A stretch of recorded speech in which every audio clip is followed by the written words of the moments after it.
Hey guys, welcome to Squadron TV. Today I've got a pretty cool kit that I want to show you. This is from Micro-Mir, and this is the USS Growler. Now the Growler is one of my favorite submarines, probably because my dad and I visited the museum ship when we took a trip to New York, and we went to the Intrepid Museum, and of course the Growler is there. And we toured the boat, and it was pretty cool, and I just became fascinated with it.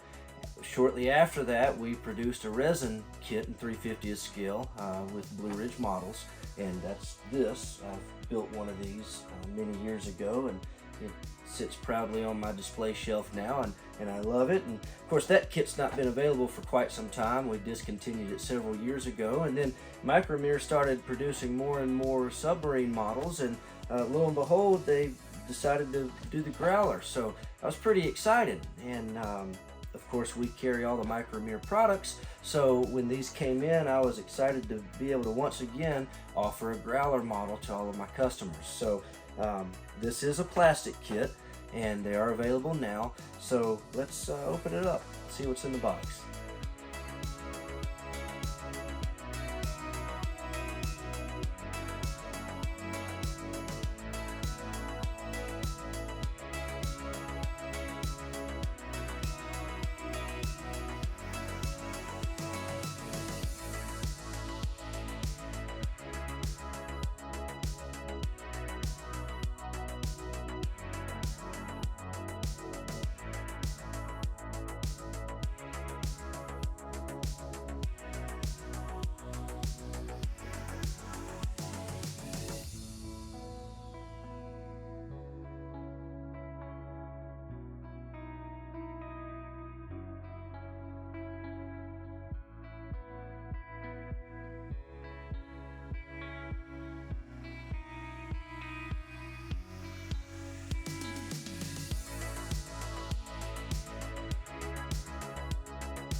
And there you have it, the USS Growler from Micro-Mir plastic model kit. Head over to Squadron.com to pick one of these up today, and it's really fun, so make sure to get one. Until next time, hope you subscribe to this channel so that you don't miss any of these What's in the Box reviews that I've got going on, and until then, take it easy.